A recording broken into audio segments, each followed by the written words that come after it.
नमस्कार दोस्तों। तो आज का सेशन हमारा बेहद इम्पोर्टेंट रहने वाला है, क्योंकि आज के सेशन में हम जो हिंदी का टॉपिक वाइज हम पढ़ा रहे हैं, ठीक है। जैसा कि आपको सिलेबस में हमने बता दिया होगा, जो एनटीए करा रही है सीयूईटी के द्वारा जो कराया जा रहा है, सिलेबस को हमने डिस्कशन करा रखा है और सारी चीज़ें हमने यहाँ डिस्कशन बता रखी है, ठीक है। तो सिलेबस के अकॉर्डिंग हमने बताया था कि इंग्लिश और हिंदी का सेक्शन प्लस जनरल अवेयरनेस का जो सेक्शन है, ये सभी के लिए कंपलसरी है, यानी सभी को देना है, चाहे वो बीए हो, चाहे बीएससी हो, चाहे बीकॉम हो, चाहे बीएलएलबी हो, या फिर बीपीए, या फिर बीसीए हो, ठीक है, या फिर बीएफए हो। तो सभी के लिए ये कंपलसरी है। बाकी का सेक्शन क्या है कि डिवाइड किया गया है, आप उसको एक बार देख लीजिएगा। तो अनेक शब्दों के लिए एक शब्द हिंदी का हमारा ये होगा, ठीक है। इसी को हम यहाँ पे कंटिन्यू रखेंगे और हम किसी भी क्वेश्चन को रिपीट नहीं करेंगे, सबसे पहली बात। और दूसरी बात क्या है कि इसी तरीके से हम पूरा के पूरे जो है कंप्लीट करा देंगे और इसका पीडीएफ भी बहुत जल्दी मिल जाएगा, जो एनटीए के अकॉर्डिंग है। सिलेबस के बाहर हम एक भी शब्द नहीं पढ़ाने वाले हैं, इस बात पर आपको ध्यान रखना है, ठीक है। लास्ट में आपको मॉडल पेपर भी दिया जाएगा, जिसके माध्यम से आप तैयारी अपनी कर सकते हैं। पहला प्रश्न हमारा है कि जो कभी हुआ ना हो उसे क्या कहते हैं, जो पहले कभी ना हुआ हो। तो उसे हम क्या कहते हैं? उसे कहते हैं अभूतपूर्व, यानी जो पहले कभी ना हुआ हो उसे हम कहते हैं अभूतपूर्व। कहते नहीं कि अभूतपूर्व घटना है, ये घटना पहली बार घटी है। वहीं अगला प्रश्न हमारा है, पूछा गया है कि जो कहा ना जा सके उसे हम क्या कहते हैं, जो कहा ना जा सके। अकथनीय, अक्षम्य, अजर या अगम्य। तो उसे हम क्या कहते हैं? देखिए, जो कहने योग्य ना हो उसे हम क्या कहते हैं? अकथनीय, ठीक है।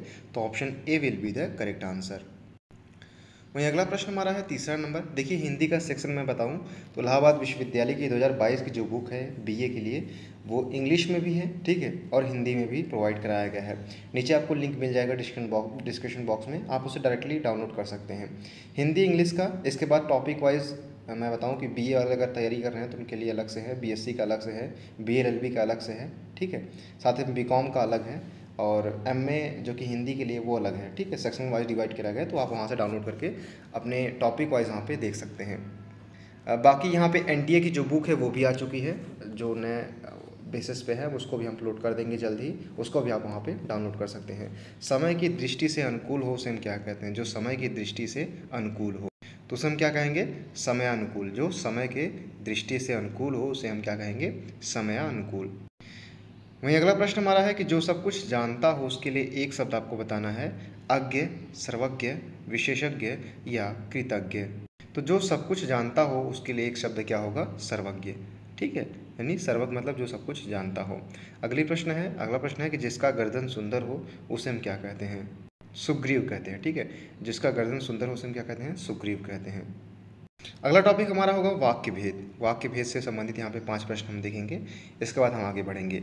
राम पढ़ता है में कौन सा भेद है, ठीक है। ये कौन सा वाक्य है? सरल वाक्य है, संयुक्त वाक्य है, मिश्रित वाक्य है, या फिर इनमें से कोई नहीं। तो राम सिंपल है, राम पढ़ता है, तो ये इसमें क्या हो जाएगा? सरल वाक्य है, ठीक है। संयुक्त वाक्य क्या होता है कि जब दो शब्द जो है आपस में जोड़े जाए। मिश्रित में क्या होता है कि जब दो सेंटेंस से ज़्यादा हो, जैसे राम पढ़ता है, सीता जाती है, इसके बाद दोनों आपस में क्या करते हैं? खेलते हैं, तो ये मिश्रित वाक्य हो जाएगा। संयुक्त वाक्य जब दो वाक्य जो है आपस में जोड़े जाते हैं। दूसरा प्रश्न हमारा पूछा गया है कि उसने परिश्रम तो बहुत किया परंतु सफलता नहीं मिली। इसमें क्या कौन सा वाक्य है ये आपको बताना है। तो ये उदाहरण है संयुक्त वाक्य का, ठीक है। Option B will be the correct answer. यही तीसरा हमारा प्रश्न है कि यदि सही दिशा में परिश्रम करोगे तो अवश्य सफल हो जाओगे। इसमें कौन सा वाक्य है ये आपको बताना है। तो इसमें क्या हो जाएगा? ये मिश्रित वाक्य का एक उदाहरण है, जिसके द्वारा हमारा option C will be the correct answer. ईश्वर तुम्हें सफलता दे, इसमें क्या होगा? प्रश्नवाचक वाक्य, विस्मयवाचक वाक्य, निषेधवाचक वाक्य, या फिर इच्छावाचक वाक्य। तो इच्छा कहीं ना कहीं प्रकट की जा रही है, तो इसमें इच्छावाचक वाक्य हो जाएगा। प्रश्नवाचक में प्रश्न तरीके से आप यहाँ पे देख सकते हैं। संतोष से बढ़कर सुख नहीं, इसमें कौन सा वाक्य है? तो संतोष से बढ़कर सुख नहीं, ये कौन सा वाक्य का उदाहरण है? ये सरल वाक्य का उदाहरण है। अब आइए, वाक्य शुद्धि से भी कई प्रश्न जो है पूछे जाने की संभावना है, क्योंकि ये हिंदी का सेक्शन है। तो पहला प्रश्न है वाक्य शुद्धि का कि वाक्य के अशुद्ध भाग यानी त्रुटिपूर्ण भाग का चयन कीजिए। मैं पटना गया तो उस समय मेरे पास केवल 20 रुपये मात्र थे। अब इसमें कौन सा वाक्य गलत है ये आपको बताना है, अशुद्ध वाक्य को आपको चुनना है। मैं पटना गया तो उस समय, या मेरे पास, या केवल 20 रुपये मात्र थे। अब देखिए, केवल फिर 20 रुपये मात्र, केवल और मात्र एक वाक्य में तो आ नहीं सकते, तो तो इसमें ये वाक्य हमारा साफ साफ यहाँ पे गलत हो जाता है, ठीक है। या तो आप केवल कीजिए या फिर मात्र ही यूज कीजिए। दूसरा वाक्य है, दूसरा जो शब्द है, प्रश्न है कि वाक्य के अशुद्ध भाग का चयन कीजिए। राम राज्य में शेर और बकरी एक घाट पर पानी पीती थी। पानी पीती थी, ध्यान दीजिएगा इसमें कौन सा वाक्य है, पानी पीते थे होगा, ठीक है, पानी पीती थी नहीं होगा। तो यहाँ पे आप ग्रामर के हिसाब से अगर देखा जाए तो हमारा option C will be the correct answer. वहीं अगला प्रश्न हमारा पूछा गया है कि तीसरा नंबर की वाक्य शुद्धि का, कि वाक्य के अशुद्ध भाग को वापस से आपको छांटना है। राजा दशरथ को 4 पुत्र राम लक्ष्मण भरत और शत्रुघ्न पैदा हुए थे, को नहीं के होना चाहिए यहाँ पे, ठीक है। तो option A will be the correct answer, ठीक है। ये नॉर्मली बड़े आसान प्रश्न होते हैं, आपको बड़े आसानी से आप इसको सॉल्व भी कर सकते हैं। वहीं अगला प्रश्न हमारा है चौथा नंबर कि अशुद्ध वाक्य का आपको चयन करना है। एक वर्ष से मैं जिस पुस्तक की रचना में संलग्न था, आज उसे छपे आकार में देखकर मेरी प्रसन्नता का ठिकाना नहीं है। इसमें बताना है कि कौन सा गलत है, ठीक है। तो काफ़ी लोग इसमें कन्फ्यूज हो जाएंगे, ठीक है। ऐसे वाक्य जो है, एक वर्ष से मैं जिस पुस्तक की रचना में संलग्न था, पहला, आज उसे छपे आकार में देखकर मेरी प्रसन्नता का ठिकाना नहीं है, या फिर इसमें सभी वाक्य सही है। देखिए, छपे और आकार ये चीज़ें जो हैं एक साथ में यूज नहीं होंगी ग्रामेटिकल का अगर देखा जाए, तो ये option B will be the correct answer हमारा सही हो जाएगा, ठीक है। अगला 5वां नंबर है कि अशुद्ध वाक्य को इसमें भी आपको छांटना ही है। तो छायावाद के युग में राष्ट्रवादी विचारधारा के उन्नत स्वर सुनने को मिलता है। देखिए, अब इसमें बताना है, छायावाद के युग में राष्ट्रवादी विचारधारा के उन्नत स्वर या सुनने को मिलता है, इसमें कौन सा वाक्य गलत है। सुनने को मिलता नहीं होना चाहिए, ठीक है। ये यहाँ पे जो ऑप्शन डी है ये गलत हो जाएगा। इस तरीके से हमारा 5 प्रश्न इसका भी हो गया। आइए 5 प्रश्न हम अपने मुहावरों से देख लेते हैं। मुहावरे से हमारा टॉपिक है, पहला है आसमान पर चढ़ाना का अर्थ क्या होता है। अत्यधिक अभिमान करना, कठिन काम के लिए प्रेरित करना, बहुत शोर करना या अत्यधिक प्रशंसा करना। तो आसमान पर चढ़ाना मतलब क्या होता है, अत्यधिक प्रशंसा करना, ठीक है। Option D will be the correct answer. आँख की किरकिरी होना का अर्थ क्या होगा। आँख की किरकिरी होना, अप्रिय लगना, धोखा देना, कष्टदायक होना या बहुत प्रिय होना। बहुत प्रिय तो होगा नहीं, तो क्या हो जाएगा, अप्रिय लगना, ठीक है। आँख का किरकिरी होना का अर्थ क्या हो जाएगा यहाँ पे, अप्रिय होना। लाल पीना होना का अर्थ क्या होगा, तो क्रोध, बेसिकली क्रोध करना, ठीक है। तो ये बड़े सिंपल से आते हैं, इसी तरीके से जो है आपके एग्जाम में भी पूछे जाएंगे। सिर हथेली पर रखना का अर्थ क्या होता है। पराजय स्वीकार कर लेना, मरने के लिए तैयार होना, अहम का विसर्जन करना या फिर वीरता का जो है प्रदर्शन करना। तो सिर हथेली पर रख लेना का अर्थ क्या होता है, इसका मतलब क्या है, मरने के लिए तैयार होना। वहीं आखिरी प्रश्न इसका हो जाएगा हमारा कि अंतर के पट खोलना। अंतर के पट खोलना का अर्थ क्या होगा। प्रशंसा करना, भेद खोलना, विवेक से काम लेना या अपमानित करना। तो विवेक से काम लेना, इसका अर्थ क्या होगा, अंतर के पट खोलना मतलब विवेक से काम लेना। अब आइए लोकोक्तियों एवं कहावतों से संबंधित 5 प्रश्न अपने देख लेते हैं। पहला प्रश्न है, जैसी करनी वैसी भरनी का अर्थ क्या होता है। कार्य के अनुसार परिणाम मिलता है, जो जितना उधार लेता है उसे उतना ही लौटाना पड़ता है, जो काम का बुरा परिणाम होता है, या फिर अच्छा फल चाहने वाला बुरा काम छोड़ देना चाहिए। ये बात तो सिंपल सी है, बड़े आसान प्रश्न है ये। तो जितना आप काम करेंगे उसी के हिसाब से आपका परिणाम मिलेगा, ठीक है। तो ऑप्शन ए हमारा सही हो जाएगा, यानी कार्य के अनुसार परिणाम मिलना। चमड़ी जाए पर दमड़ी न जाए का अर्थ क्या है, कि पैसा ही माई बाप दोनों है, अत्यधिक कंजूस होना या मक्खी चूस होना या जान चली जाए पर पैसा न जाए। तो चमड़ी जाए पर दमड़ी न जाए मतलब क्या होता है, कंजूस होना। तो यहाँ पे क्या हो जाएगा, इसका अर्थ अत्यधिक कंजूस होना, ठीक है। वहीं अगला प्रश्न आपसे पूछा गया है, तीसरा नंबर है कि अब पछताए होत क्या जब चिड़िया चुग गई खेत। समय रहते काम करना चाहिए, समय पर काम न करने के बाद पछताना पड़ता है, नष्ट फसल की रखवाली बेकार है, ये तो होगा नहीं, अपने सामान की रक्षा पहले ही करनी चाहिए, ये भी नहीं होगा। इसका जो सही आंसर है वो क्या है, समय पर काम न करने के बाद क्या होता है, पछताना पड़ता है। तो अब पछताए होत क्या जब चिड़िया चुग गई खेत। अगला है कि छछूंदर के सर पर चमेली का तेल का अर्थ क्या है, ये आपको बताना है। दान के लिए सुपात्र न होना, या फिर गंजे व्यक्ति के सर पर सुगंधित तेल लगाना, या बिल्कुल अनपढ़ व्यक्ति को धन मिलना, या फिर अयोग्य व्यक्ति को पद मिलना। ये आपको बताना है कि छछूंदर के सर पे चमेली का तेल का अर्थ क्या है, ये आपको डिफाइन करना है। तो अयोग्य व्यक्ति को अच्छा पद मिलना, कई बार क्या होता है कि अयोग्य व्यक्ति होता है लेकिन उसे पद अच्छा मिल जाता है, तो इसलिए इसके लिए कहा गया है। मांगे भीख गांव की जमा का अर्थ क्या है? मांगे भीख गांव की जमा, मांगे भीख गांव की जमा का अर्थ क्या है ये आपको बताना है। ये थोड़ा नया अर्थ है, ये आपको बताना है। तो इसका अर्थ क्या हो जाएगा? अपनी असलियत भूलकर बात करना। ठीक है, ऑप्शन ए हमारा सही हो जाएगा। छठवां टॉपिक है शब्द शक्ति। ठीक है, ये देख लेते हैं। शब्द का अर्थबोध कराने वाली शक्ति है। जो शब्द का अर्थबोध कराए उसे हम क्या कहते हैं? ये किसकी परिभाषा है? तो ये किसकी परिभाषा है? ये है शब्द शक्ति की परिभाषा। वहीं अगला प्रश्न हमारा है कि निम्नलिखित में से किसे वृत्ति या व्यापार कहते हैं? शब्द शक्ति को, रस को, छंद को या अलंकार को? तो शब्द शक्ति को क्या कहते हैं? वृत्ति या व्यापार कहते हैं। ठीक है, अगला हमारा तीसरा प्रश्न है कि शब्द शक्ति के मूलतः कितने भेद माने गए हैं? 1, 2, 3 या 5? तो शब्द शक्ति के जो है मुख्यतः 3 भेद माने गए हैं। ये आपको कमेंट बॉक्स के माध्यम से बताना है कौन कौन से भेद हैं। ठीक है, आई होप इसका आंसर आप डेफिनेटली देंगे। अगला हमारा है चौथा नंबर, निम्नलिखित में से कौन शब्द शक्ति का भेद प्रकार नहीं है? अभिधा, लक्षणा, व्यंजना, ये तीनों जो है प्रकार हैं। ठीक है, ये तो पता ही चल गया, रहने दीजिए आप लोग। तो यहाँ पे रस जो हो जाएगा इसका करेक्ट आंसर हो जाएगा।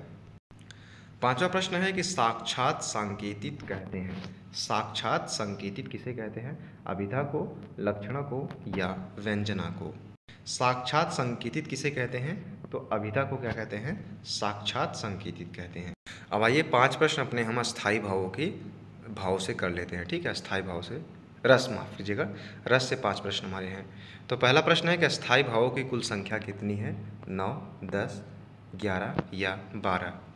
तो कुल कितने अस्थाई भाव होते हैं?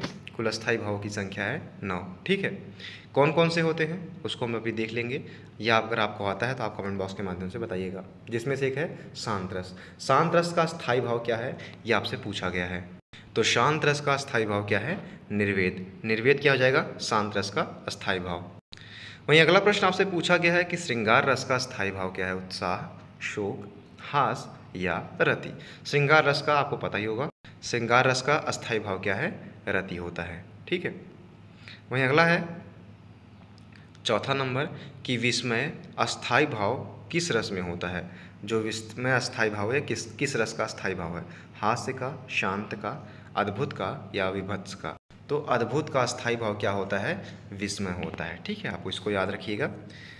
अगला 5वां नंबर हमारा है कि किलक अरे मैं नेहू निहारू इन दांतों पर मोती वारू में कौन सा रस है ये आपको बताना है। किलक अरे मैं नेह निहारू इन दांतों पर मोती वारू, वत्सल होगा यहाँ पे। ठीक है, अपने पुत्र के प्रति, तो यहाँ पर वत्सल हो जाएगा, सही हो जाएगा। ठीक है, option C will be the correct answer. अब आइए हमारे मोस्ट इंपॉर्टेंट छंद से 5 प्रश्न अपने हम कर लेते हैं। छंद का सर्वप्रथम उल्लेख कहाँ मिलता है ये आपको बताना है। ऋग्वेद में, यजुर्वेद में, सामवेद में या फिर उपनिषद में? तो छंद का जो है सर्वप्रथम उल्लेख मिलता है ऋग्वेद में। ठीक है, 1028 सूक्तियाँ हैं, इसको भी आपको यहाँ पे ध्यान रखना है, ऋग्वेद में। अगला प्रश्न हमारा है कि कोई भी छंद किस में विभक्त रहता है? चरणों में, यति में, दोनों में ही या इनमें से कोई नहीं? तो कोई भी छंद जो होता है वो चरण और यति दोनों में जो है विभक्त रहता है। तो option C will be the correct answer. वहीं अगला प्रश्न हमारा है कि चारों चरणों में समान मात्राओं वाले छंद को क्या कहते हैं? यानी अगर चारों चरण में जो है समान मात्राएं हैं तो उसे हम क्या कहते हैं? तो उसे हम क्या कहते हैं? उसे हम कहते हैं सममात्रिक छंद। ठीक है, अर्ध सममात्रिक छंद किसे कहते हैं और विषम मात्रिक छंद की परिभाषा क्या होती है ये आपको कमेंट बॉक्स के माध्यम से बताना है। आई होप कि इसका आंसर आपको पता होगा। वहीं अगला प्रश्न हमारा है चौथा नंबर कि निम्नलिखित में से सममात्रिक छंद कौन सा उदाहरण है? सममात्रिक छंद का उदाहरण आपसे पूछा गया है। दोहा, सोरठा, चौपाई या सभी? तो चौपाई क्या है? श्री गुरु चरण सरोज रज। ठीक है, आपने याद भी किया होगा। चौपाई जो है ये किसका उदाहरण है? ये सममात्रिक छंद का उदाहरण है। ठीक है, अगला हमारा आखिरी प्रश्न है कि नहीं पराग नहीं मधुर मधु नहीं विकास यही काल अलिकली में ही बिंध्यो आगे कौन हवाल? प्रस्तुत पंक्तियों में कौन सा छंद है? एक बार फिर से पढ़िएगा। नहीं पराग नहीं मधुर मधु नहीं विकास यही काल अलिकली में ही बिंध्यो आगे कौन हवाल? तो ये किसका उदाहरण है? ये है दोहा का उदाहरण। ठीक है, जब आप मात्राएं गिनेंगे तब आपको पता चल जाएगा। आइए हमारा अगला टॉपिक है। अगला टॉपिक से हम यहाँ पे अलंकार से संबंधित 5 प्रश्न देख लेते हैं। तरन तनुजा तट तमाल तरवर छाय में कौन सा अलंकार है? त की जो है वर्ण की आवृत्ति बार बार हुई है, तो अगर आपको पता होगा तो इसका आंसर जो है अनुप्रास अलंकार होगा। ठीक है, जब किसी भी वाक्य में किसी भी शब्द की किसी भी वर्ण की बार बार जब आवृत्ति होती है तो उसमें कौन सा अलंकार होता है? तो उसमें अनुप्रास अलंकार होता है। ठीक है, तरन तनुजा तट तमाल तरवर छाय, इसमें त की आवृत्ति कई बार हुई है। उपमा में क्या होता है कि जब किसी से क्या हो, जब किसी से हमारी क्या कर कंपेरिजन कराया जाए। ठीक है, यमक में क्या होता है? किसे मान लिया जाता है, जैसे कि आपका जो चेहरा है या फिर राम का जो चरण है वो क्या है? कमल है। ठीक है, तो यहाँ पे मान लिया गया। लगन अगर मैं यही कह देता कि राम के चरण जो है वो कमल के समान है, तो इसमें क्या हो जाता? इसमें उपमा अलंकार हो जाता। दूसरा हमारा प्रश्न है, दूसरा नंबर कि चरर मरर खुल गए अरर स्फुटो में कौन से अलंकार है? चरर मरर खुल गए अरर रव स्फुटो में कौन सा अलंकार है? तो यहाँ पे क्या है कि र की आवृत्ति बार बार आई है, इसलिए इसमें क्या हो जाएगा? अनुप्रास अलंकार।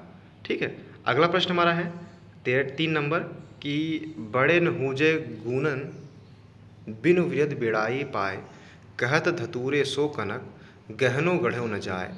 प्रस्तुत पंक्तियों में कौन सा अलंकार है? ये आपको बताना है। तो इसमें अलंकार है क्या है? अर्थांतरा न्यास। ठीक है, इतना टफ नहीं पूछेगा, तो इसको आप स्किप भी अगर करना चाहें तो इसको आप स्किप कर सकते हैं। ठीक है, चरण कमल बंदो हरिराई में कौन सा अलंकार? ये बचपन से आप पढ़ते आ रहे हैं। तो जो प्रभु के चरण है वो क्या है? कमल है। ठीक है, तो इसमें कौन सा अलंकार हो जाएगा? रूपक अलंकार, इसमें मान लिया गया है।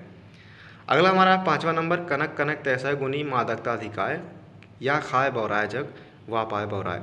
इसमें कनक कनक शब्द जो है 2 बार हुआ है, एक तो पैसे के लक्ष्य में, दूसरा क्या है? धतूरा के लक्ष्य में। ठीक है, तो दोनों ही अगर ज़्यादा हो जाए तो जग बौरा जाता है। ठीक है, तो इसमें कौन सा अलंकार आपसे पूछा गया है? तो इसमें जो है यमक अलंकार होगा। यमक अलंकार की जो परिभाषा है कि जब एक शब्द एक ही वाक्य में 2 बार आए लेकिन उनका अर्थ जो है वो अलग अलग होता है, तो उसमें कौन सा अलंकार होता है? उसमें यमक अलंकार होता है। ठीक है, इस तरीके से आपने यहाँ पे देख लिया 5 प्रश्न। अब ये लास्ट टॉपिक हम देखते हैं। लास्ट टॉपिक का 5वां प्रश्न, हिंदी साहित्य के कुछ मुख्य तथ्य जो कि एग्जाम में आने के चांसेस पूरे बनते हैं।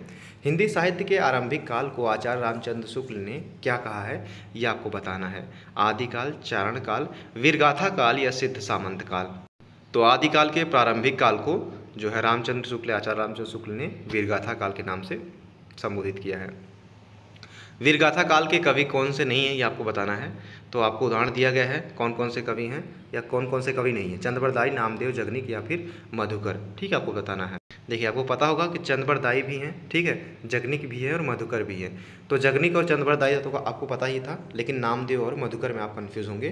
तो मधुकर भी हैं लेकिन नामदेव वीरगाथा काल के कवि नहीं हैं। ये किस काल के कवि हैं ये आपको कमेंट बॉक्स के माध्यम से बताना है। ठीक है, अगर नहीं बताएंगे तो मैं पिन कर दूंगा। ठीक है, उसका आंसर भी।